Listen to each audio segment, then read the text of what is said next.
Apologise for the background noise.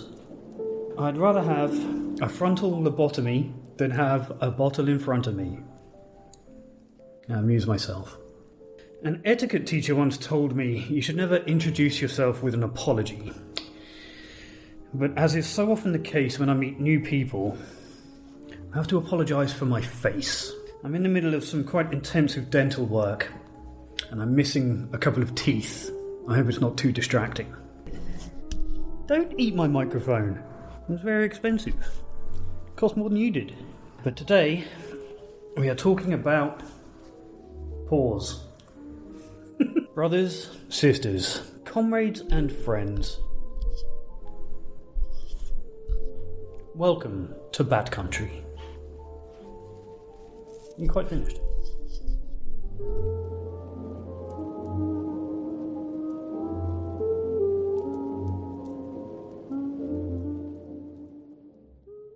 The biggest mistake that most of us make when we first get sober is to assume that now we've put down the bottle, the hardest part is over. But then for weeks or months or even years, weird symptoms begin to return, like brain fog and mood swings and irritability, insomnia and depression. Strange new neuroses appear from out of nowhere. For me, most recently, I've developed vertigo every time I step into an elevator. I think I've mentioned that before. I don't know where that came from. But I would say that while I agree that the worst attributes of our addiction are over once we put down the bottle, that's not the hardest part.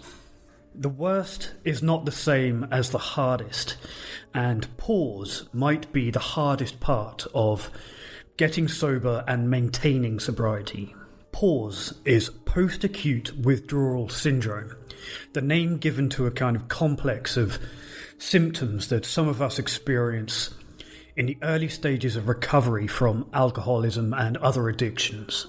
Think of it like a second stage of withdrawal. The first stage is the addictive substance actually leaving your body and the immediate effects of that. And PAWS is a delayed second wave of mostly emotional and psychological psychiatric symptoms, resulting from the changing neurochemical processes of your dumb human brain. Today we're going to look at definitions of post-acute withdrawal syndrome, its duration, common symptoms to look out for. Then we're going to get a little bit sciencey, talking about the neurochemical processes that lead to PAWS and the neurobiology behind it. And then we'll talk about whether or not you have it. And then we'll talk about managing some coping strategies if you think that you do have it. But before we talk about whether or not you have it, let's tackle something up front. Is post-acute withdrawal syndrome actually real? Is it a recognised condition? And if any of this content has any value to you at all, then please do leave a subscription. I mean, subscriptions don't really mean very much on YouTube, but they're very good for my self-esteem, so thank you in advance. So, is PAWS real? Well, there is a little bit of debate about PAWS as a unique condition. And I think that perhaps the biggest problem with PAWS is its name. When the name of a medical condition produces a very cute acronym like PAWS or like SAD, which is seasonal affective disorder, we have a tendency to believe that the entire condition is just made up. If it has a cute name, then perhaps there isn't much substance to the science. But PAWS is not made up. It is real. It just happens to have a cute acronym. It does not have its own entry in the DSM-5, the Manual for Psychiatric Disorders. But it is widely accepted by specialists and clinicians, especially in addiction medicine. It is an established condition. It's just not very often given a specific diagnosis. And the reason for that we'll get to in just a moment. There is plenty of clinical evidence for post-acute withdrawal syndrome to support it as being a condition in its own right. It's a little bit like the G-spot. We all know it's real, and the only people who doubt its existence probably don't have much first-hand experience with it. Its existence is borne out through MRI and PET scans, and these scans reveal reduced dopamine function in the period following immediate withdrawal. And most of us who have gone through difficult withdrawal and got sober have experienced it firsthand. I certainly experienced PAWS, and I can testify to its existence as at least a name that we can give to a collection of symptoms in early sobriety. The few studies specifically into PAWS show plainly that brain chemistry can take months and even years to find its equilibrium again once we've been screwing it up with substances for so long. And that process of rebalancing the brain involves very long lingering withdrawal symptoms. To this day, even after a couple of years of sobriety, I wonder if I'm slightly anhedonic, because I still find it difficult to be excited or disappointed like I was before the booze got on top of me. My peaks aren't as high as they used to be, and the troughs aren't quite as low. I exist on a kind of flat plateau of general grumpiness. That is my default state now. The reason why there's debate about whether or not PAWS is a distinct diagnosis in its own right is because it's not very well defined. In fact, it's not even very consistently studied. And the reason for that is because addiction comes with a lot of the same underlying mental health issues as the symptoms experienced in PAWS. And that kind of muddies the water. So, for example, I was given a diagnosis of PTSD, major depressive disorder, and generalized anxiety before I even got sober. So it should be no surprise that those symptoms once again presented themselves in post-acute withdrawal syndrome. It's very hard to diagnose which is which. Like, did one cause the other? Are they separate entities? And that's why there's rarely a diagnosis of PAWS, even though most clinicians will agree that it exists. It's difficult to untangle the mess that most of us were that drove us to drink or use drugs in the first place from the resultant PAWS. So how common is post-acute withdrawal syndrome? Well, very. It's very, very common. It's common to the point where if you are in recovery and you did not experience PAWS, you are the exception. 90% of people recovering from opioid addiction will experience PAWS. 80 to 90% of people recovering from benzodiazepine addiction will experience PAWS, and something more than 75% of recovering alcoholics will also experience PAWS. So it's most of us, basically. Most of us will either get it or have had it or have it right now. And it's one of those compounding, ironic features of recovery from addiction that make it so hard to break out of.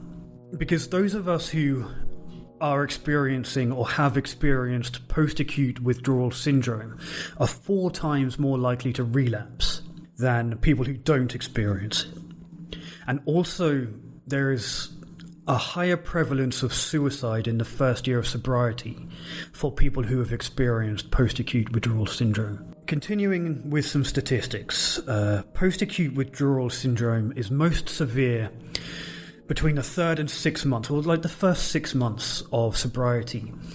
But the effects can last up to 2 years. It's certainly dragged its feet with me. But what about the other more common symptoms of PAWS? Do you have any of these? As I said, it's hard to untangle what is post-acute withdrawal syndrome and what is a pre-existing mental health condition. But for me, and my experience was largely in line with the research and the studies that have been done, PAWS was mostly characterized first and foremost by brain fog. Quite more intense than the kind of brain fog that you might have experienced if you have a pre-existing depressive disorder. This was something profound. Brain fog was the worst of all the symptoms that I experienced. It was absolutely comprehensive. The feeling of having a heavy head, like physically, and the complete inability to think clearly or make decisions or process information. Just never really waking up in the morning. And then being unable to concentrate and not being able to read a line of information, having to read it over and over again before it went in. That was the big one for me. That was the difference between what I think was PAWS and what I think was the pre-existing mental health issues that I had, was the brain fog. That cleared up in time. I'll tell you what I did to get rid of that. Other common symptoms, which I also experienced, were depression, constant depression, and a lack of motivation, a complete sense of pessimism, no hope, hopelessness. I'd say bundled with that for me was anhedonia, the complete inability to feel any joy or pleasure. And maybe anhedonia is just a normal part of depression, but this felt like something different, and it still does. It's more like the inability to experience peaks and troughs. So anhedonia for me was characterized not just by the lack of an ability to experience joy, but also to fully experience the lows and the disappointment too. It was just flat, gloomy mood for a very long period. Anxiety is another common symptom, extending even as far as panic attacks. For me, the earliest stages of withdrawal, that is to say, mine was pretty bad, including delirium tremens, but it was a constant state of panic attack. And the withdrawal period for me was one long anxiety attack with hallucinations and all of that stuff that I've talked about in previous videos. But if your anxiety is heightened even after the initial withdrawal period is finished, if you're experiencing surges of anxiety, that might be a signifier that what you're actually experiencing is post-acute withdrawal syndrome. Fatigue was a major one. Again, fatigue tends to come with major depressive disorder, in my experience. But again, it was a fatigue that was just not... I never felt rested. And with that comes a complete lack of motivation. When you wake up tired, it's just not... It's difficult to get started. And you have no energy to get anything accomplished. In fact, leads me to the next one, sleep. Your sleep will be disturbed for a very long time. And any deep sleep that you do get may well be accompanied by really weird dreams, particularly dreams about alcohol. It took me about 8 months of sustained sobriety to stop dreaming about alcohol and to dream about getting caught being drunk or dreaming about hiding alcohol and that kind of thing. Mood swings and emotional instability. I have to say, I don't think I really had this myself. My experience was just a very gloomy plateau, as I said. I was just grumpy and depressed the whole time, so my moods didn't swing so much. But most people, or a lot of people, report swinging from kind of mania to depression, or at least happiness to sadness, or aggression. And these symptoms, they are unpredictable. They will come and go. They don't really have any particular triggers for them. Very unpredictable. They can appear without any particular cause or reason. And there's also a craving to drink in PAWS. And it comes in waves, and it's more than an intrusive thought. It's a real bona fide urge. More like a sense that your body is missing something. So those are largely the most commonly reported symptoms of post-acute withdrawal syndrome. So now, let's talk about the science. I am no scientist, in fact no expert. Don't claim to be an expert in anything, really. But I guess for the sake of comprehensiveness, I know words, then it would be good to include it. So what's going on in the brain during post-acute withdrawal syndrome? When you use addictive substances for prolonged periods of time, the chemistry of your brain undergoes dramatic changes, and neurotransmitters like dopamine and serotonin and glutamate become imbalanced as your central nervous system fights with itself to restore some kind of balance, equilibrium. There are neurochemical changes and effects. For a long time, while you've been drinking, alcohol has been providing much of your dopamine for however long you've been drinking, to the point that your central nervous system is probably dependent on alcohol for the entirety of your dopamine function. And now you've suddenly removed it. It's suddenly gone. And your central nervous system is kind of not forgotten, but it is panicking in order to restore a sense of equilibrium. Your brain and your central nervous system have gone into overdrive in order to find that balance again. And it can take months and months for it to restore that balance, or to become accustomed to this new kind of status quo in your body. Chronic substance use disrupts the brain's reward system, making it difficult to experience pleasure in everyday activities. And that means that even normal, positive experiences may not feel as rewarding in early recovery. And that was certainly, and is still, my experience. Another major factor, as far as your brain is concerned, in the governance of alcohol withdrawal and your body's response to it, your prefrontal cortex is an incredibly important component. That's the part of the brain that is largely responsible for things like impulse control, emotional regulation, decision making. Prolonged substance use and abuse, particularly alcohol, has a direct impact on your prefrontal cortex. And that has a knock-on effect on all of your decision-making and your impulse control and your decision-making. And the effect is not a good one. The damage that alcohol has done to your brain, particularly your prefrontal cortex, your frontal lobe, makes it very difficult to quit. And it makes it a lot harder to manage the stress and the emotional complexity and the suppression of urges that come in early sobriety. And if your decision-making and your impulse control is impaired, you can imagine how hard it is to convince yourself that you don't want to drink anymore. And that's further compounded by, if you have a pre-existing prefrontal lobe injury, as I do, then it becomes even harder. And I think that we are more vulnerable to severe post-acute withdrawal syndrome than the general population. And it would do you good to really think about your own history and try to remember if you've ever had any serious bangs on the head, or if you've ever lost consciousness, or if you've had a lot of concussions, because a lot of that can have an impact on your frontal lobe. I read a study somewhere, I don't have it to hand and I wish I remembered it, but it was about how brain injuries are more common in the prison population.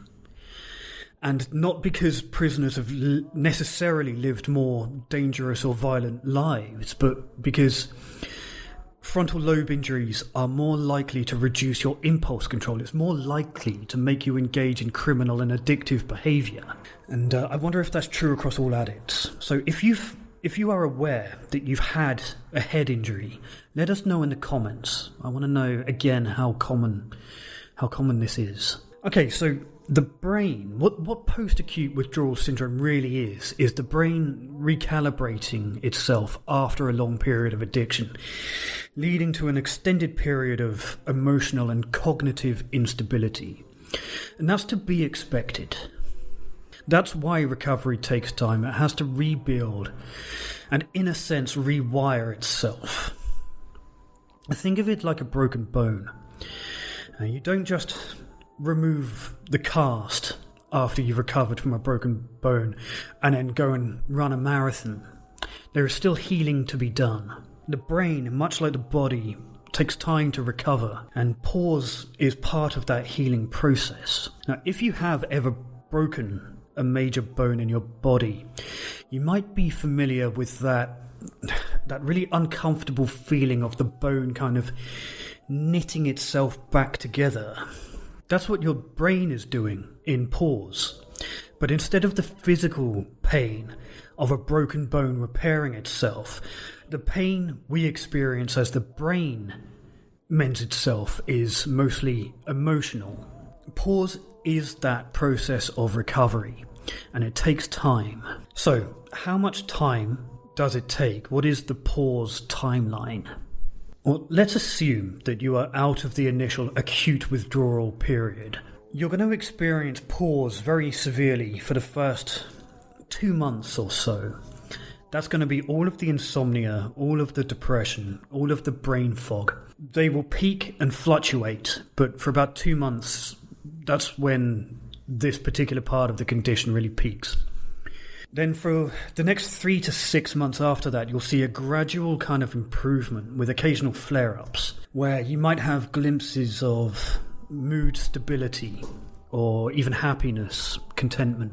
And then over the following 6 to 12 months, most of the symptoms will begin to decline and fade out. The triggers will cause you some temporary setbacks. And I would argue that the brain fog, at least for me, lasted quite a long time.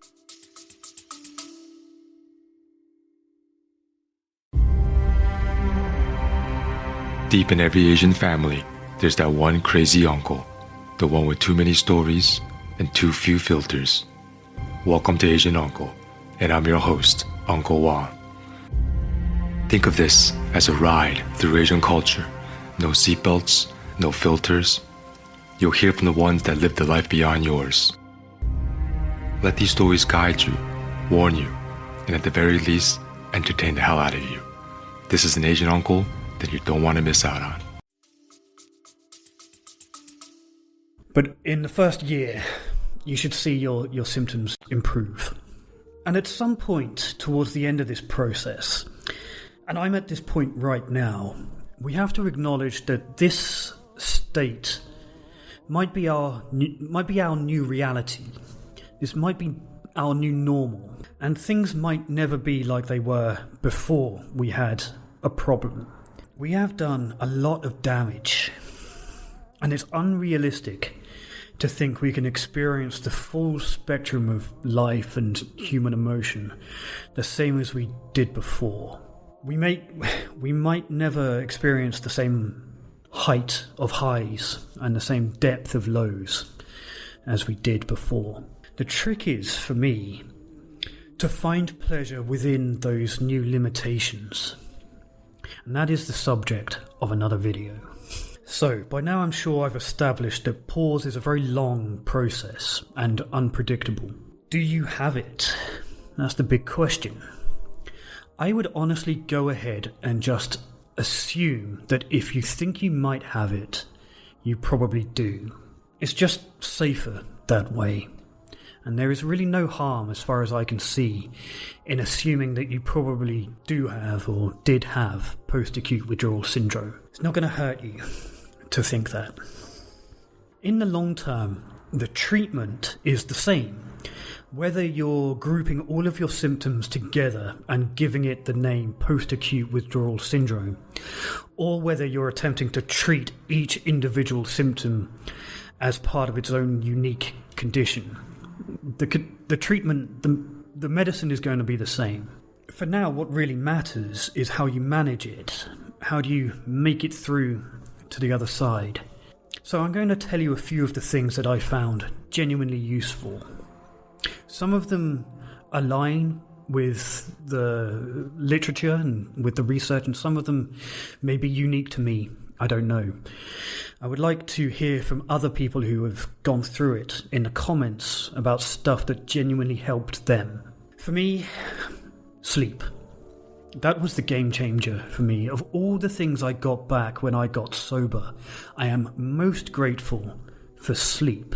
Sleep is hard in withdrawal, so get it whenever you can. and everything else will eventually follow from it. And for what it's worth, personally, I'm in bed by 8 p.m. almost every night, and then I'm up again at 6 a.m, and then I'm productive all day.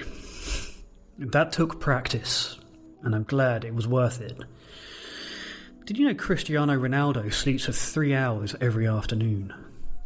Just saying. Food. A good diet is very important, and I include this point just because I feel obligated to, but the truth is, in withdrawal I ate crap.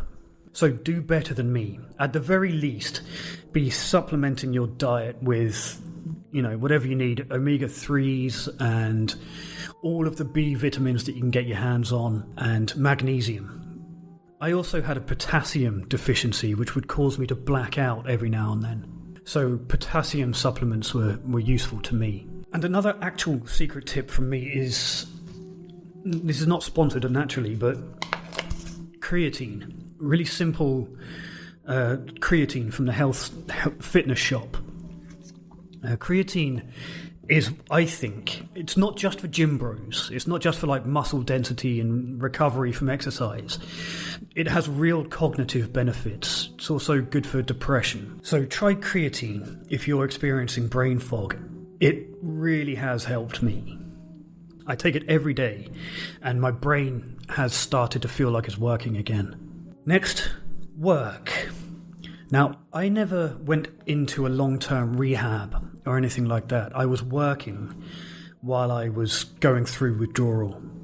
I probably should have gone into rehab. I think it would have benefited me. I think I would have got this thing beat sooner than I did if I had gone to a longer-term kind of inpatient rehab. I certainly needed it. I didn't do it, though. In fact, I was working in the detox centre. I was answering emails from the psych ward.